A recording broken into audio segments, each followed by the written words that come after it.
Thank you so much for tuning in to Mom Jeans, trying to fit into motherhood.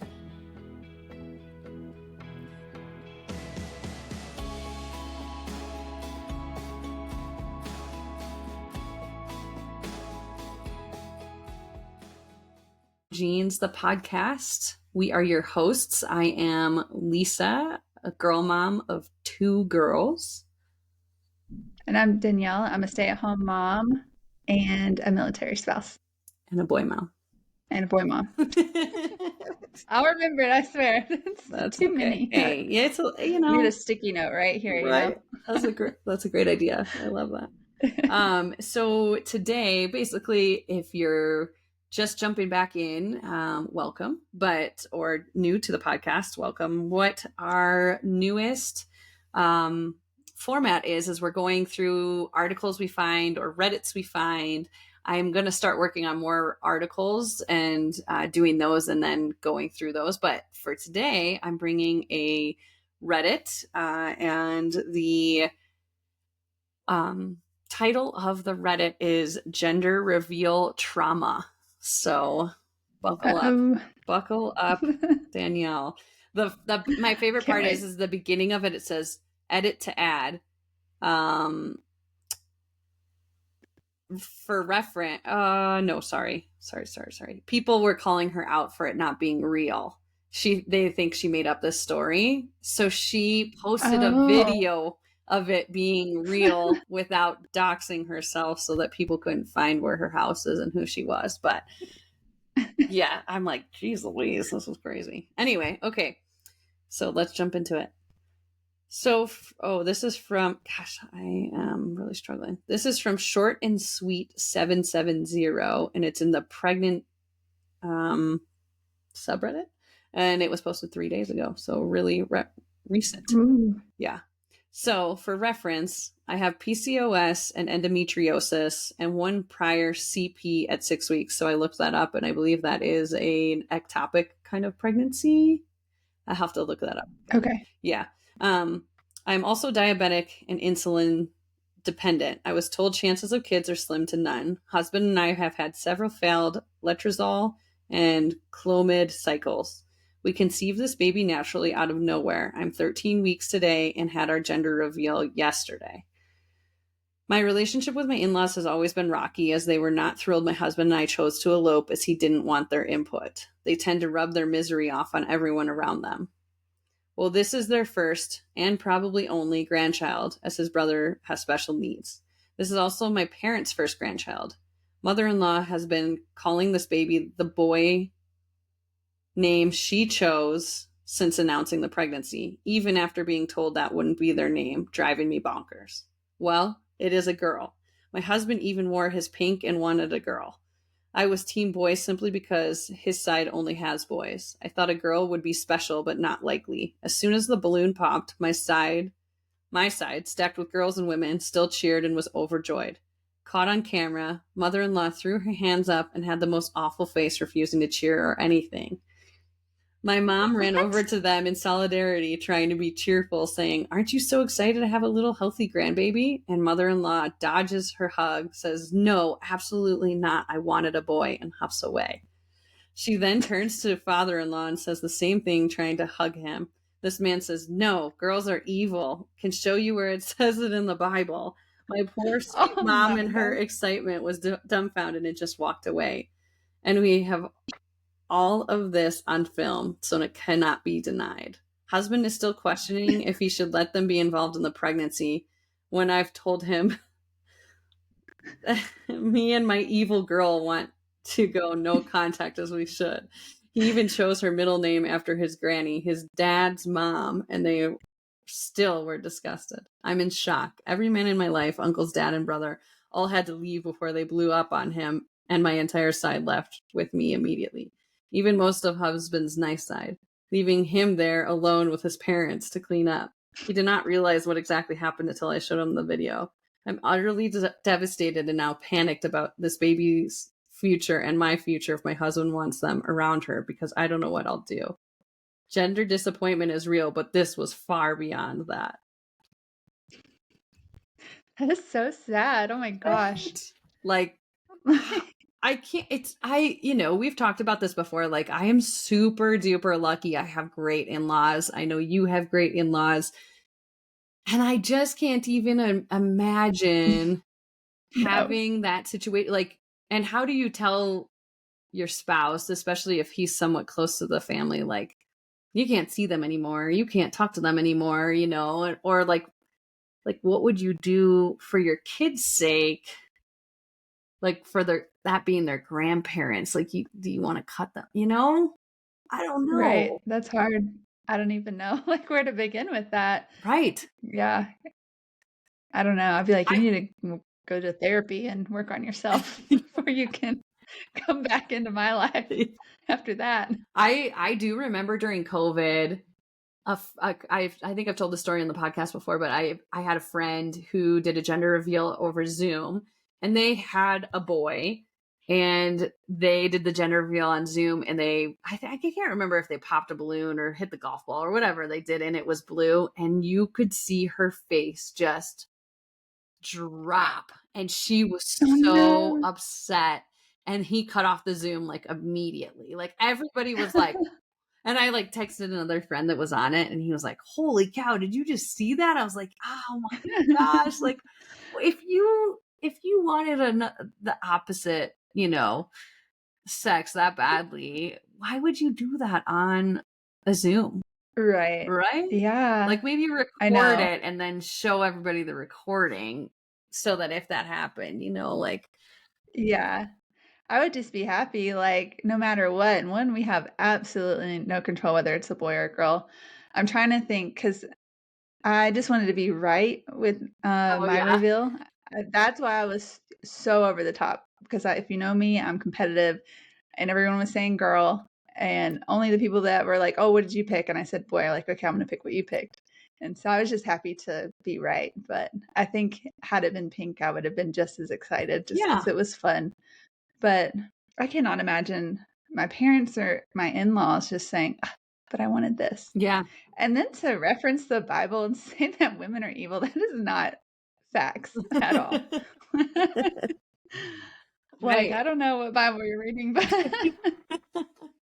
I like we've talked about it too, that for me, I didn't find out what either of my girls were until they were born. And with Hannah, I had like a pretty, like, I was like, oh, it's a girl because, I was firstborn and Brandon's sister was firstborn. So I was like, yeah, that makes sense. Like, not that that's science at all, but I was like, yeah, that makes sense. But then when I got pregnant with Aubrey, I was like, it's a boy. It's for sure a boy. There's no doubt in my mind it's a boy.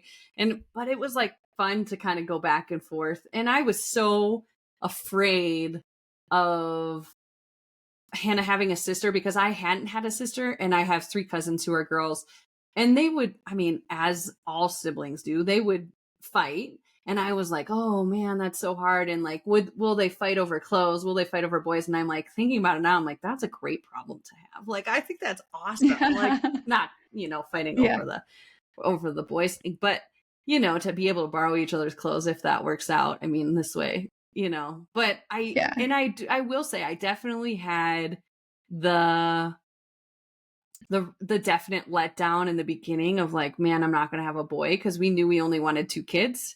And I really was upset. And I would say, like, obviously I loved Aubrey and I was super excited she was there and she's here, but it probably took me at least 6 weeks before I was like, all right, I'm at peace with this. Like, I this is our perfect family. This is what's meant to be. But I do understand the gender reveal letdown, whatever. But yeah, Yeah. man, I can't, especially like a parent, to do that is so Right. hard. Like she had control Yeah. of anything. I don't know. How do you think Yeah, that's how do you think you would, like, hypothetically speaking, when you get pregnant for the second time, like, what do you envision? Do you envision having two boys? Do you envision having a boy and a girl? Do you not know? Have you thought about it? I feel like I envision another boy. I just feel like I'm built to be a boy mom Yeah. just because I like sports. I'm Yeah. like outdoors. And girls can totally do that too. But if I have like a girly girl, I don't know what I'll do with Yeah. myself. Yes. Like I don't know how to do hair very well, Me and like I'm neither. sure I'll learn. But Yeah. just like I feel like I can. I just know Weston right now, but I'm sure like no matter what, I'll be so happy. And Ryan is saying girl, like he like wants to have a girl, and Uh-huh. so we'll see. Twins run in my family, maybe we'll get one of each. Wow. Wouldn't that be Boy wild? and a girl. That would be Yeah, wild. yeah. I'll never sleep again. Yeah, seriously. It'll be great. Yeah, but Yes. then we'll have 3 and we're done. It'll be great. Yeah, there you go. So Yeah. until like that euphoria comes back around, like, oh, I think I can have Ugh. another. It's so funny I hear because after 3, yeah, what difference does it make, right? Yeah, I was laughing because Brandon said to me Aubrey's birthday was 2 weeks ago or so, and he's like, "Can you believe this is our last first birthday?" And I was like, "Don't do that, don't do that. It oh, makes me that's so so sad." sad. Yeah, and he got a Yeah, vasectomy, so we definitely are done. But yeah, like right when I had Aubrey, especially because of the whole like, oh, I'm never gonna have a boy thing, I was like, well, let's just have another, and he was like, no, we're not doing that, because like also telling Aubrey yeah, like, hey, you weren't good enough, you weren't a boy, like, sorry, we had to try for another kid, like that's not cool. right. Keep rolling the dice. Yeah, It's like yeah, then gambling. end up with a third girl, right? Like, yeah, and I think that is the hard thing. Like, I definitely wanted a boy, and I thought I was going to be a boy mom, to be honest with you, because same thing, I'm super competitive, I always hung out with the boys when I was growing up, and so to me it's like, ooh, this is like, I hate to say karma, but karma being thrown in my face of like, I was a really rough girl on my parents, and now I'm gonna have 2 of them. But yeah, it's gonna be so interesting. But man, that poor girl, like I just, when they always want to Yeah, make everything challenging, that's a right. rough one. Like I had the same thing as far as the eloping thing. I mean, we ended up having a small family wedding where it was just his immediate family and my immediate family. But I didn't want the big wedding, and my mom really wanted me to have the big wedding, and that was a big source of fighting for us. And that is hard. It's hard because like my mom explains that everything was her mom's choice, and she never got to make her own choices, and so she wanted that same opportunity to do things for me, you know. Yeah, So that makes that's sense. tough. Yeah, that's rough. Yeah, and then weddings, people get so opinionated about that. Like it's just your day. It doesn't matter. You're getting married at the end of the day. I don't know why it matters where people sit or like Yeah. what food you're having. All I wanted was like good music and we're dancing and that was it. And yeah, we had our like close family there. We had like a few extra friends. It wasn't huge or anything, but it was fun. But Yeah. yeah, people were like, I want this and I want this and don't care. Sorry. I like, and But I understand why people want that to be a big deal, because that is like, that's bad to say, but like your last hurrah of like the yeah. last thing that's truly about you. And Yeah. so if you have That's like a true. humongous blowout party that you're always looking back on, and how cool is that? Like I understand people's desire for that and want for that, because I've been to some really awesome weddings, but the wedding ceremony by itself to me feels so intimate that it like almost makes me uncomfortable to be at those.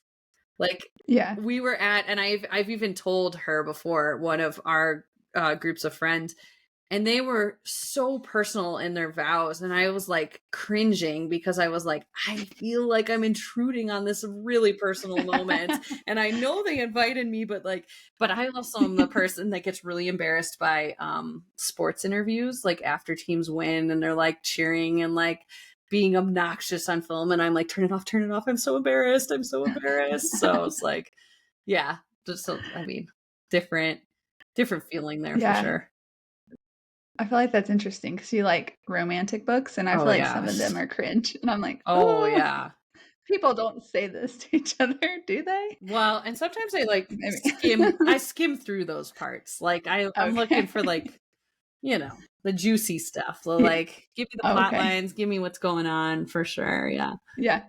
Yeah. Yeah. I like that. Man. That's so funny. Yeah. Wow, I feel bad for this mom, the soon to be mom. But yeah, she just definitely needs to set her boundaries. And if they can't follow those boundaries, then you're like, yeah, we're not going to see you until you can like respect our like views and what we believe in and what we want for our family, because they're a family now. Like when your son goes off and marries like another woman, and they should know this if they're like so about the Bible, like, you know, a man leaves their mother and father to be with their wife, and now they're a family. Yeah. So new family. But you know what, family dynamics are so interesting to me because I grew up where my mom and her siblings and her parents all lived within 15 miles of each other, and they never moved. Like, they went to Marquette to go to college in Milwaukee, which was like an hour and a half away or whatever, but then they all came back, right? And yeah, it was always like a family is everything. Family's everything for us. Only my mom's side, though, not my dad's side. They didn't matter because my mom's side dominated. But, you know, it's such an interesting, like, you didn't have an option. And like, same thing with my mom now. Like, they'll have her siblings often go through cycles of disagreements and fights, but you never stray from them, even though you are completely opposite and not okay. And we were just talking to, and I was just telling you about a friend of Brandon's that is going to be moving out of the country. And I was talking to them and I said, you know, honestly, like I would seriously consider doing it just to have that cool experience for us and the kids to like, hey, we are just us as a family of 4. We have to figure it out in a language we don't know. And sure, there'll be English wherever we would have gone. But he's like, yeah, like his wife doesn't have a relationship with her parents. And he said his daughter is 2 and his parents have only seen her twice, and like they live close. Yeah. And he's like, so like we don't have the family to stick around for. Like this is an opportunity that we were like, this is so cool. When will you ever get this opportunity again? We're going to go and take a chance. And I'm like, family is the thing that keeps us here. Honestly, I think if we didn't have family, like I've always been a traveler. I've always loved traveling. I think traveling's super important. And I've always wanted to completely submerge myself into a different culture just to see how it goes, you know, but family ties me back. And I can't imagine, I can't even imagine. I'm very lucky in that sense of family where you don't talk to somebody in the family. Like my brother and I are super close. And we haven't always been close, but when I went to college, we got closer. But yeah. Yeah. Yeah, I agree with that. Like, that's why this last deployment, we were hoping that we would get Germany or somewhere cool out of the country. So, like, oh, well, the military's moving us, so we've got to go. Yeah. But, yeah, we even joked about, like, him applying for jobs in Germany. But, yeah, it's hard because, like, I see, like, Weston with his grandparents, both sides, and just how much joy they're receiving from Weston. And then also, like, the joy Weston gets being around them. It'd be hard to be so far away that they miss that. So I think that's an interesting part too, because like I said, Brandon's like, where would you even want to go if we relocated? And I was like, well, here's the issue. Like I would either want Switzerland, which is insanely expensive, or New Zealand, because I went to New Zealand and I loved it. New Zealand is just about as far away as you can get. Like it's so far. Yeah. I mean, when I went, I stopped in Hawaii for a week so that I could break up luckily I have a cousin that lives there, so it wasn't like a big deal, but yeah, like that's so far. But like I think about Brandon's parents live in Michigan, and that's like a 4-hour flight to Phoenix and then a 2-hour drive. So you're talking 6 hours of just travel, and that's not sitting in airports and all that kind of stuff. But I'm like, you know, if we were in Switzerland, it's almost like what's another 2 hours? You know, it's not really that different. Yeah. My parents being a 2-hour drive away, that would be a big deal, especially since they moved out to kind of follow us, you know. So I think that's a tough one. And my brother's in San Diego, which isn't far, so it's like, man, it's tough, right? But it's good that you have that relationship with your family, though. So it is. It is. And I don't, you know, it's like, I told Brandon, I think the hard part I have with it is like, we only have one shot at our lives, right? Like we're only going to be in our 30s once. We're only going to be in our 40s once, and we can't go back and change that. And that's like, we also were talking about here, Arizona does not rank well in the schooling system. It's a very poor schooling system, like 48th in the country. And Yeah. I've been looking at houses, and they're like, yeah, this middle school ranks a 2 out of 10. This middle school, and we only have 2 public middle schools in town, and they both rank 2 out of 10. And I'm like, are we being selfish living in Flagstaff because we love Flagstaff? When we could. Ryan and Bryce made it out of those middle schools. They did. And they're Bryce has good like people. Yeah, all sorts of knowledge, and then Ryan is really good at just leadership stuff. I can't say he remembers a lot of movie quotes and a lot of music quotes, like songs.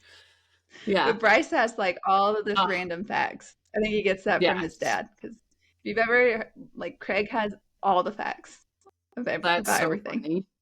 He's like an encyclopedia, and if he doesn't know, he'll Google it, research it, and then come back to you with an answer. So that's whenever Brandon and Bryce get together, it's like, oh man, it's like they're reciting the entire show of Rick and Morty, and I'm like, goodness.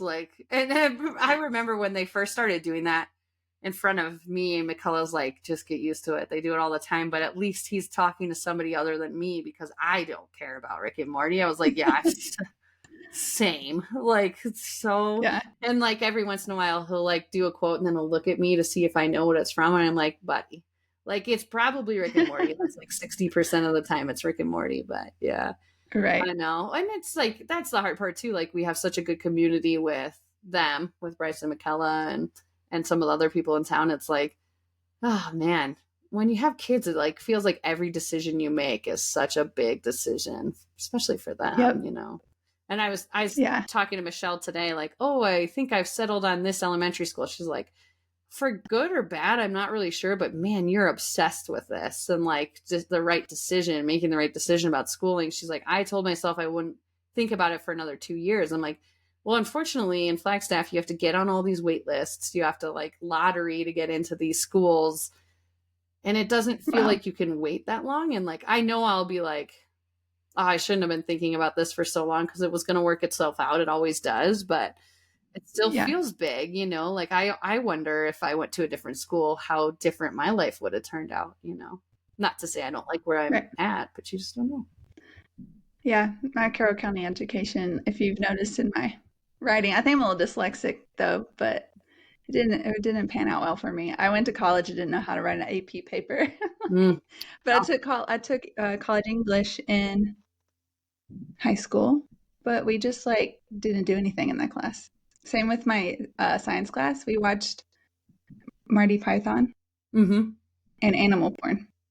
Oh, that's what she called it. It was animals mating. Oh, so she called it animal porn. I didn't think that was appropriate, but I don't think she works there anymore. She was the hippie. She even said she was a part of the Mile High Club, and I didn't even know what that meant. So get out. Yeah, that was. Yeah. Oh my god. Yeah. This was a little old hippie lady who taught science. Oh my. Yeah. Yeah, and she had a snake called Montana. Oh. Oh, and she had a horse skeleton. So she had horses. This horse died. She buried it. Then she dug it back up after it, maybe a couple years. Then brought the bones to school. And for a project, kids put the bones together, the horse bones together, and it was in her classroom. What? Yeah.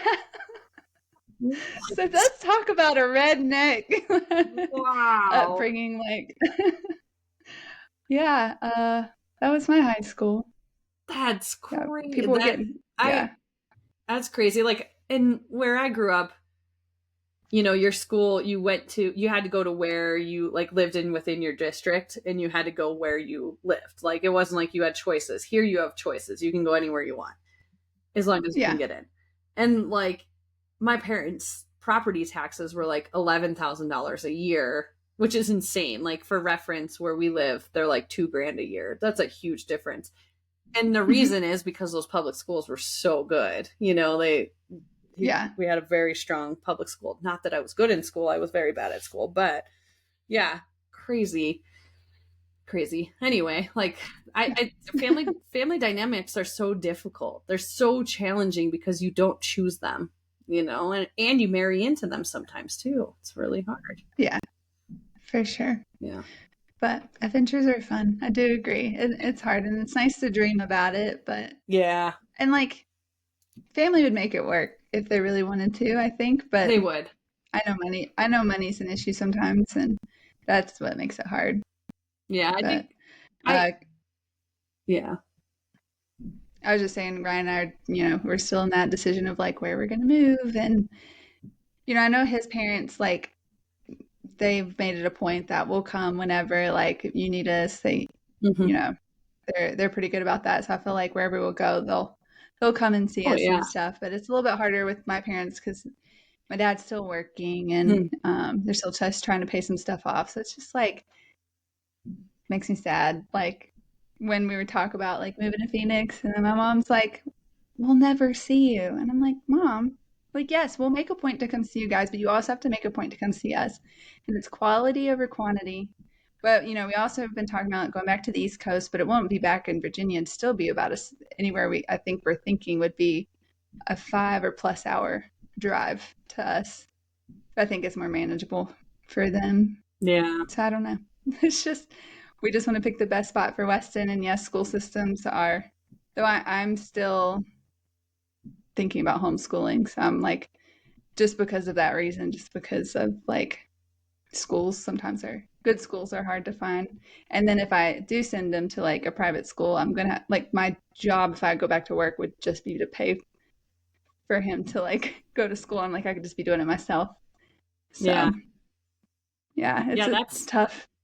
it's a really tough one. Like I was just talking to my cousin in Hawaii, and they're debating whether to stay in Hawaii or move, and it's hard. It's really hard because her parents are in Chicago and her husband's parents are in Ohio, so to get to Hawaii is really far for them. Like they might as well be in Europe. It's like the same distance for them to go that way. And I said that I think the guilt of it is the hardest part, right? Like, I don't know. Yeah. And the grass is always greener too. Like my cousin was living in Belgium and was loving it, and her dad had a heart attack, and to try to get an emergency flight as fast as you can to get to Chicago is, when you're in a different country, is like it's super expensive and you feel so far, and will you make it there on time? And I think that was their ultimate deciding factor to come back from Belgium, was because of family and wanting to be close for those purposes. And so I think until you're in that situation, it's hard. It's really hard. Yeah. But yep. I just think about like Weston when he's older. I don't want him to go too far. Obviously, I want him to adventure and see the world, but I want him to come back and be close. Like I hope that he likes us enough and we pick a nice enough place. He's like, you know what? I can see myself like settling down here. But that's a dream, but I'm not gonna like force that or be the mother-in-law like, you're not gonna live close. Yeah. You're gonna live so far away and I'm never gonna see you. At least I hope not. I can see myself being that way a little. It's interesting though. I work for Susan, McCullough's mom, and she was talking to her friends yesterday that were over while I was working there, and she was like, I'll say living in the same town as your kids, sometimes they take that for granted because you're so close, so you don't see them that much. Whereas like if you go and you visit, you're with each other 24 hours a day that entire time of the visit, the entire length of that visit, and it's almost more valuable like time together than it is when you live quality time. More quality time. There you go. That's what I was trying to say. I would be interested though. I think if my parents lived here, I would have my mom over all the time to watch the girls so we could go out. Like we don't really go out because babysitters are really expensive. And, we're also like, Aubrey's still young, Hannah's still having sleeping issues. And until we feel like we can really get those sorted, I think it's really like hard to put that on a babysitter. Though the two babysitters we have tried out were fantastic and we loved them. But yeah, it's tough. We don't give them enough, enough time, and we need to do that. But yeah, I would have my mom here all the time. Like, you're watching them, I'm going, get out of here. Yeah, I would too. There's days that I'm like, man, I need a break. Yeah. Like, it would just be nice if my mom could just drive over and hang out with Weston and just let me like go grocery shopping or just like go to a coffee shop and read a book for a second, just nice and quiet. Yeah. Just for a few minutes. And I feel guilty for even thinking that, but it's just, we need breaks. And I'm with Weston like 24/7, like for the most part, except like if Ryan's home in the evening and I go somewhere and do something. That's usually about it. Right now it's hunting season, so I know he's going to try to go like hunting this weekend, but I have a hair appointment on Saturday, so I'm going. You can take Weston hunting. You do it. That's awesome.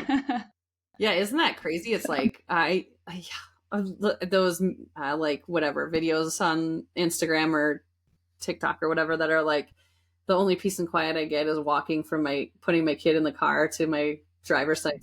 And I'm like, I did see that. I literally walk so slow because I'm like, oh my gosh, it's so quiet out here. It's so wonderful. Yeah. Yeah. It's challenging, man. I don't know. I don't know. It's also, it's such an interesting thing. And I know we've talked about other countries and their leave opportunities. Like, the people we know are moving to Sweden, and they said that they give them 2 years to split between the mom and dad however they want to, but they have to take 2 years between the two of them paid.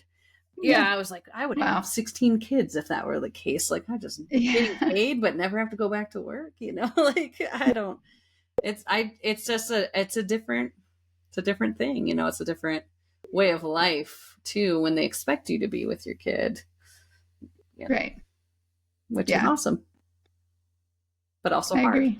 Really hard. Yes. We are getting to the point where Hannah is becoming more self-sufficient, and it's really like the other day we went to the park and there were like 20 kids at the park, and I was like, go play. And I was like really struggling not to go be right on top of her and like make sure she was okay, because our park is designated for 5-year-olds and up, and she's almost 3, and she's very adventurous for her age for sure, but it's also like there are like some scary falls she could have on there, and she did. She ended up falling because I wasn't right on top of her. She would have fallen either way, and she was fine, but it was like, it's so hard. It's like, I want to give her independence and keep watching her grow and grow, but I'm also like, that's my baby. I want my baby to be with me, I know. It's hard. Yeah. I know. Playgrounds. I've seen playgrounds in other countries, so I know this is off topic, and they're like, I think you were even talking about this, but I've seen videos and they're like scary, like so scary. Obstacle courses almost. Yes. The one we were at, you gotta be brave. The one we were at in Scotland, she was like, Daddy, put me up there. And he's like, I don't think that's a good idea. Like, I'm not going to do that. Like, this is a wild playground. It was so crazy. I was like, this is not America. We would never see this in America, because somebody would sue somebody for sure. Crazy. Right. I guess we're just a bunch of wusses. No, I'm just kidding. Yeah, I mean, they're like building champions over there. Oh man, like I don't know. It was, that park must have been designated for like middle school and up. Like, get those kids not getting into trouble. Send them to a really hard park. It was very cool. But yeah. Anyway, so yeah, that was our Reddit topic for the day. It was, we're very lucky. I think we're lucky. Yeah, I can complain about my parents, and I do complain about them a lot, but I still love them, and they would never do something like that. That's for sure. Right. Yeah. I mean, what do you think you're going to get out of that? Like, being disappointed in their faces, like. And especially if they had like a miscarriage and had troubles getting pregnant too, like, she should be glad that they're having a kid. Yeah, and don't take it personal. I don't know. Like I said, she needs therapy to work on whatever triggered her to have an emotional response to that. Right? It's crazy. Yeah, it's weird. It is. I guess that she feels like the name won't carry on. Their family name, maybe. We did have that, and Brandon was like, this day and age, girls are starting to want to carry their name more and more, and maybe we'll have a chance of moving it on if the girls decide to have kids, because at this rate, less and less people are wanting to have kids. And so it's like, you just don't know what can happen. But, yeah. It's all right. So anyway, tell us what you think about this episode and what you would do if that was your mother-in-law. Yeah. And if you have any mother-in-law stories that you would like to share, we'd love to hear them. Yes. Oh my gosh. To read them. Yes, please. Or father-in-law, anonymously also. Yes. Oh yeah. Any in-law. Or it could be your parent. Or your own parents. Absolutely. Yeah. Yes. Yeah. I wonder if anyone feels like their parent is the mother-in-law. You know what I'm saying? Yeah. Like their mother-in-law is great, but like their mom would be like the mother-in-law. My mom, and I say mother-in-laws aren't bad, but the monster-in-law, like the one that has had opinions like that where I'm like, did that seriously just come out of your mouth? Like that's not okay. Like that's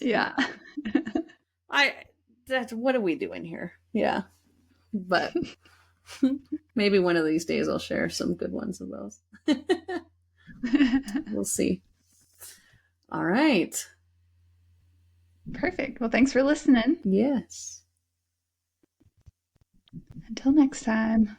Bye-bye.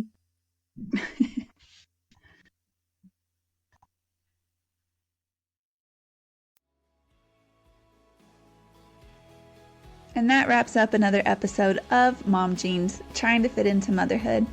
Thank you again so much for listening to us. And if you enjoyed this podcast, please consider giving us 5 stars so other mothers out there like you can find us and listen. If you would like, you could follow us on any of our socials at Mom Jeans the podcast. If you have questions, would like to send us your birth story, or give us suggestions or things that you would like to hear, please email us at hello@momjeansthepodcast.com. See you next week.